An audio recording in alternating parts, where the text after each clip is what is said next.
terrible crime by Corey Breininger happened in total silence. In a quiet neighborhood, a series of tragic events unfolded that would forever change the lives of those involved. This is the story of Corey and his complicated relationship with his stepmother, Judith. What seemed like an ordinary family turned into a web of lies, manipulation, and heart-wrenching decisions. As we dive into the shocking details of this story, the twists and turns will leave you questioning what really happened behind closed doors. From unexpected accidents to dark secrets, this case will leave you thinking long after it's over. Don't forget to like, subscribe, and hit the bell icon for more incredible true stories from the depths of real-life drama. Stay tuned as we uncover the truth behind this disturbing family saga. Judith Hawkey was born on January 9th, 1967 in a quiet neighborhood in Ohio, USA. Her early years were filled with joy and laughter, but her life took a devastating turn when she was struck by a car as a young child. The accident left her with severe injuries that required prolonged medical treatment. Isolated from her peers during her recovery, Judith struggled to reconnect socially and academically, which added to her emotional burden. Despite these challenges, Judith showed resilience and eventually regained her health. However, her home life began to crumble as tensions rose between her parents. The once harmonious household dissolved into constant arguments, ultimately leading to their divorce. Judith stayed with her mother, who later remarried. Unfortunately, her mother's second marriage was tumultuous, marked by frequent disputes. This instability strained Judith's relationship with her biological father, as the distance and family dynamics made regular communication difficult. As she approached adulthood, Judith yearned for independence but faced resistance from her mother, who insisted she stay home until she came of age. The growing tension at home created a stressful environment, particularly during her final years in high school. Determined to carve her own path, Judith decided to leave school and relocate to Arizona to live with her father. However, her time there was short-lived, as a budding relationship with a young man led her to move to Alaska. Life in Alaska didn't bring the stability Judith hoped for. Her relationship with her partner deteriorated under the weight of daily struggles, leading to their separation. By 1991, Judith returned to Ohio, bringing her partner along. However, their relationship soon fell apart. Not long after, Judith met Scott, and their whirlwind romance led to marriage and the birth of a daughter. Yet, their union unraveled just as quickly, ending in divorce. Scott chose to raise their daughter alone, and Judith did not challenge his decision. In 1998, Judith's life took another turn when she met Robert Breininger, a divorced man raising his young son, Corey. Corey's mother had abandoned the family, leaving Robert to care for him alone. Judith and Robert quickly bonded, and their relationship deepened over time. They moved into a modest house together in Marks Center, located in Defiance County, Ohio. Robert, who worked long and exhausting hours at a nearby steel mill, found comfort in Judith's companionship.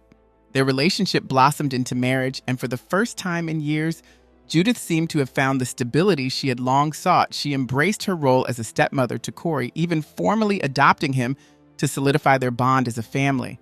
For Robert, this was a dream come true. Finally, he had a complete family to come home to. Despite the challenges of long work shifts and demanding responsibilities, their life together appeared to be a promising new chapter for both Judith and Robert. Robert Breininger had become accustomed to a life of night shifts at the steel mill, which left him exhausted during the day. To get adequate rest, he developed a routine of using earplugs to block out noise and sleeping soundly through the afternoon. During these hours, Judith managed the household and looked after Corey, ensuring everything ran smoothly. To outsiders, their family life seemed ordinary and stable, with no indication of the tragedy that was about to unfold. On November 3rd, 2003, the day started like any other for the Breininger family. Corey attended school as usual and was dropped off by the bus. Inside the Breininger home, Robert was resting in his bedroom after his exhausting night shift. Corey, meanwhile, entered the house alone, carrying a shotgun he had retrieved earlier. The precise circumstances of how Corey obtained the weapon remain unclear, but his actions that day were both sudden and tragic.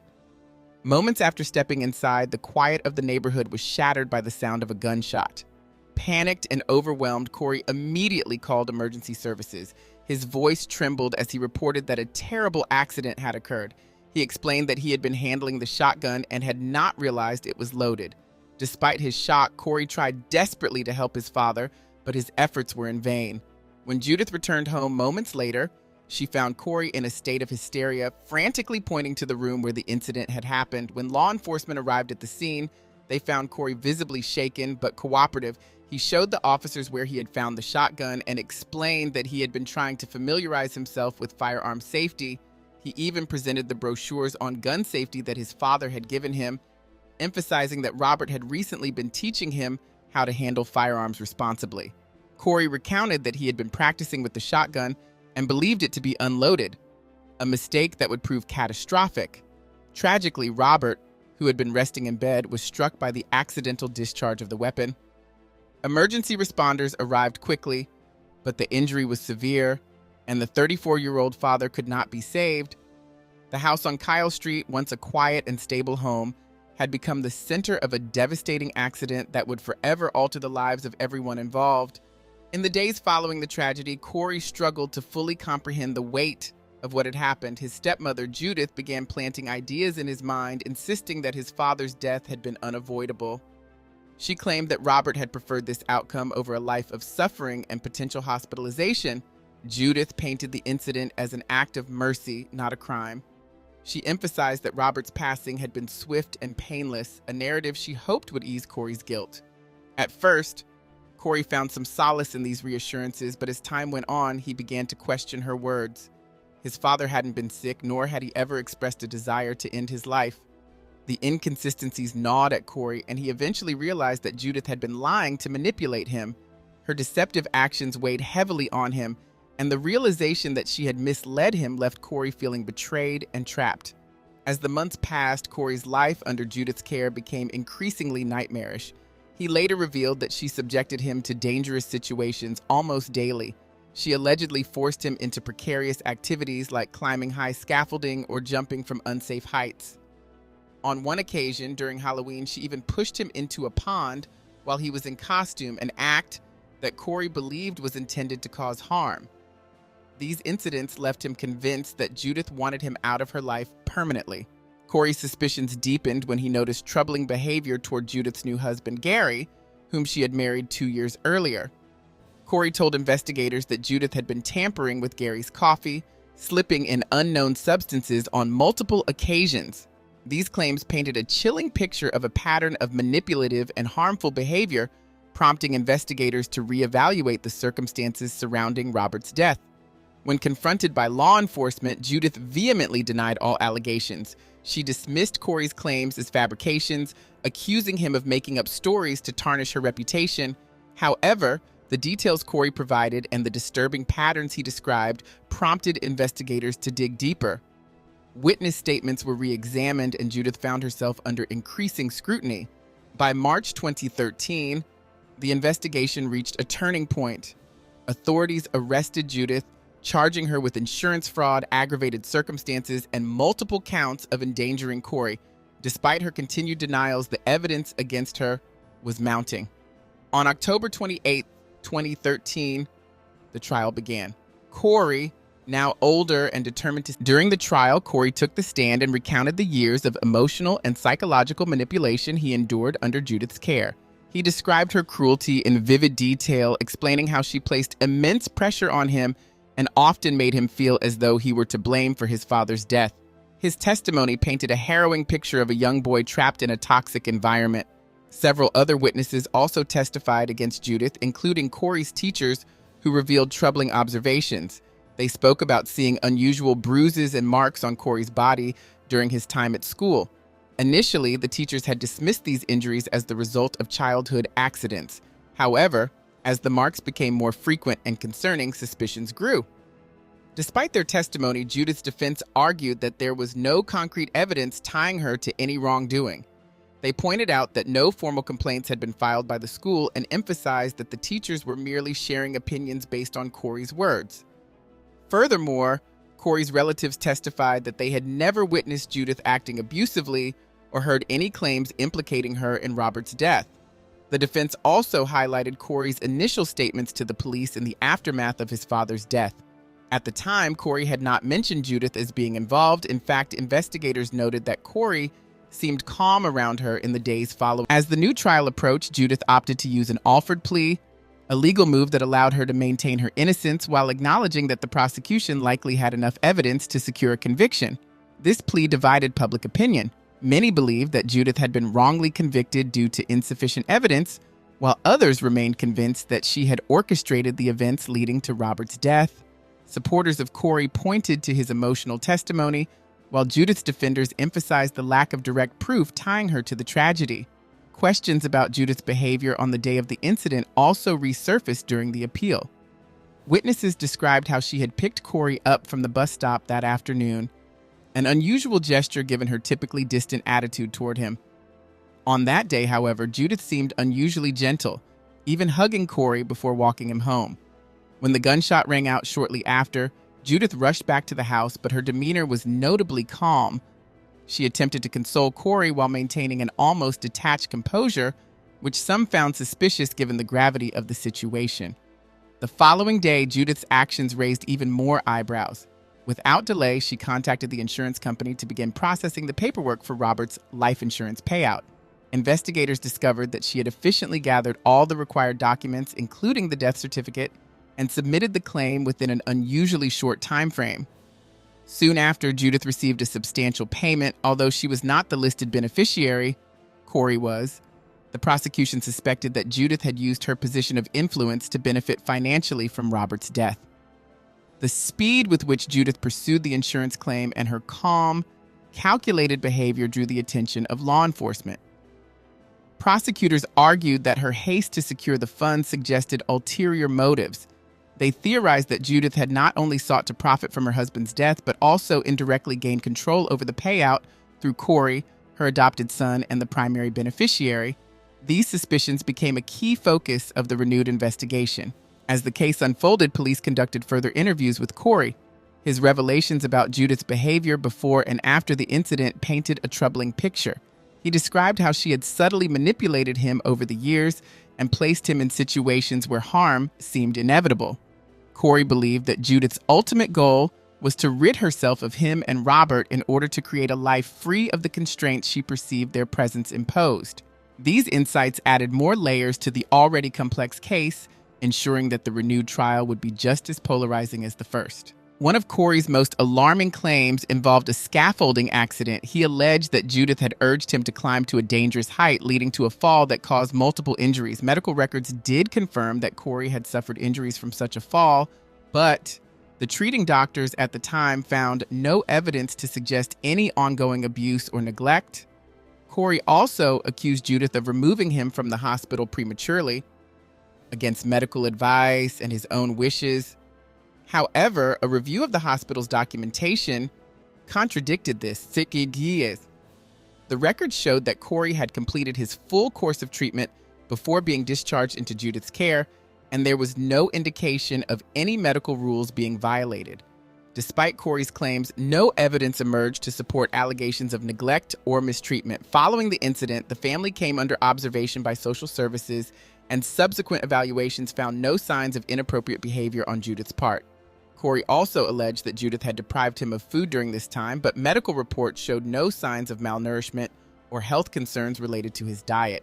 These contradictions began to cast doubt on Corey's narrative as authorities struggled to reconcile his accusations with the evidence, or lack thereof.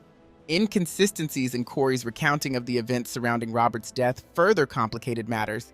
At different times, Corey provided varying explanations for the incident. In one version, he claimed a dog had accidentally knocked over the shotgun, causing it to discharge. In another, he stated that he tripped over the weapon on the floor, leading to the fatal shot. He also suggested careless handling of the shotgun as the cause. In a separate account, investigators determined that none of these stories aligned with the evidence. Ballistics reports confirmed that the weapon had been fired from close range, making an accidental discharge highly unlikely. Corey's credibility came under further scrutiny during interviews with a psychiatrist who documented his complaints. He alleged that Judith had forced him to sleep in the laundry room after taking his bedroom away from him. However, photographs and testimonies from family acquaintances disproved this claim. The evidence clearly showed that Corey always had his own room. These fabrications raised questions about the reliability of Corey's other accusations and whether they might have been influenced by external factors or personal grievances. Corey also recounted events from the day of the shooting, claiming that after the police arrived, he sat in the ambulance with Judith for an extended period. While he described this as an attempt by Judith to manipulate him into staying silent, this statement was also found to be inaccurate. Police records and witness accounts confirmed that Corey had been questioned separately from Judith soon after the shooting. These discrepancies in his recollection created significant challenges for investigators and the prosecution in constructing a consistent timeline of events. As these contradictions came to light, Judith's defense team seized the opportunity to cast further doubt on Corey's testimony. They argued that his accusations were emotionally driven and unreliable, pointing to his changing narratives and lack of corroborating evidence. While Corey maintained that his stepmother had manipulated him and orchestrated the events surrounding his father's death, the inconsistencies in his story became a focal point in the renewed trial. These developments added even more complexity to an already contentious case, leaving the jury to wrestle with conflicting accounts and uncertain motivations. Corey alleged that Judith had instructed him on what to say to the police after the shooting, implying that she had manipulated his account. However, law enforcement firmly denied this claim, explaining that they had immediately separated Corey and Judith to prevent any influence or interference during their initial questioning. Corey also stated that he had tried to assist his father after the incident, but investigators noted the absence of any physical evidence, such as bloodstains or marks, that would support his claims of direct contact. The accusations that Judith had attempted to harm her new husband, Gary, were similarly unsubstantiated. Gary underwent a thorough medical examination, which revealed no abnormalities or signs of poisoning. In a later statement, Corey admitted that he couldn't be certain whether Judith had actually tampered with Gary's coffee or if it had simply been regular sugar she had added. This admission weakened his claims and raised doubts about the reliability of his narrative. Further skepticism arose when investigators uncovered an intriguing connection between Corey's allegations and a popular book circulating at his school. The book detailed the harrowing experiences of a child who endured severe hardships and abuse. Several individuals familiar with both Corey's story and the book pointed out striking similarities between the two, leading investigators to suspect that Corey might have drawn inspiration from its contents. Corey denied ever reading the book, but it was readily available in his school library and well known among students. When investigators compared Corey's statements to the book's plot, they discovered several uncanny parallels. Much of Corey's testimony mirrored specific events from the book, including instances of neglect, physical punishment, and humiliating treatment. For example, Corey described being forced to eat out of a pet's bowl, experiencing food deprivation, enduring cold showers as punishment, and facing a lack of privacy, all of which were vividly detailed in the book. Even an anecdote about being thrown into water while fully clothed, which Corey claimed was something Judith did to him, matched a similar event in the story. These revelations cast significant doubt on Corey's accusations. It became plausible that he might have borrowed elements from the book to fabricate or exaggerate his claims against Judith. Judith's defense team seized on this discovery, arguing that if Corey's allegations about mistreatment were untrue, his credibility regarding the shooting incident also came into question. They highlighted how easily elements of fiction could be woven into real-life accusations, especially by a young person facing emotional stress and resentment. Judith's attorney further argued that the similarities between Corey's story and the book undermined the prosecution's entire case. They suggested that Corey's grievances with his stepmother, coupled with a creative imagination, had led him to construct a narrative designed to vilify Judith. If Corey's claims about ongoing abuse could not be trusted, the defense contended, then his version of the events surrounding the shooting should also be regarded with extreme caution. This discovery introduced a new layer of complexity to the case, forcing the jury to grapple with the blurred line between reality and fiction. The defense began to argue that Corey may have fabricated the story about Judith's involvement in his father's death, possibly as a way to gain sympathy or attention. Although Corey's testimony had initially been seen as credible, doubts gradually emerged as inconsistencies in his account piled up. His frequent changes in narrative and the uncanny resemblance of his claims to a fictional book raised questions about his reliability as a witness. Over time, even those who once firmly believed him began to see cracks in his version of events. Despite these doubts, Judith's reputation in the community played a significant role in shaping public opinion. Many of her neighbors regarded her as distant and unfriendly, which contributed to their readiness to believe Corey's accusations. On the other hand, Corey had always been viewed as a polite and well-behaved young man. This perception made it difficult for many to consider the possibility that Corey might have intentionally fabricated parts of his story or even played a direct role in his father's death. The inconsistencies in his narrative and the lack of concrete evidence implicating Judith were often overlooked. Eventually, after prolonged legal battles and a deal with the prosecution, Judith received a reduced sentence of 10 years. With credit for time already served, this agreement was seen as a compromise as the prosecution faced challenges proving her guilt beyond reasonable doubt. By the time she was released in 2023, Judith had spent years behind bars, though her exact involvement in the events leading to her husband's death remained a point of contention. Meanwhile, Corey moved on with his life. He started a YouTube channel, Corey's Adventures, which gained a modest following of over 2,000 subscribers by 2020. On his channel and social media, Corey shared glimpses of his new life, revealing that he had a girlfriend and was rebuilding his future. He frequently mentioned how he had overcome his traumatic past, claiming that his stepmother's actions had nearly robbed him of the life he now cherished. Despite the revelations about his questionable testimony, Corey never wavered from his position, maintaining that every word of his accusations against Judith was true. Judith's life after her release remains shrouded in mystery. Having spent years in prison and been the subject of intense public scrutiny, she appears to have disappeared from the public eye. Whether she sought to rebuild her life quietly or continued to fight to clear her name is unknown. For now, the case remains a haunting and unresolved chapter, with no definitive answers to what truly happened on that tragic day. The story of Corey and Judith highlights the dark side of family dynamics and the devastating effects of manipulation. It serves as a reminder that sometimes the people we trust the most can cause the greatest harm, and the consequences can ripple through a lifetime. What seemed like an innocent family situation turned into a web of lies, secrecy, and tragic events that left everyone involved scarred. Thank you for joining us to explore this unsettling story. If you found this case compelling, don't forget to subscribe, like, and leave a comment. Your support helps us continue sharing these powerful stories. Share this with others, and stay tuned for more eye-opening tales from the world around us. Stay curious, stay informed, and we'll see you in the next story.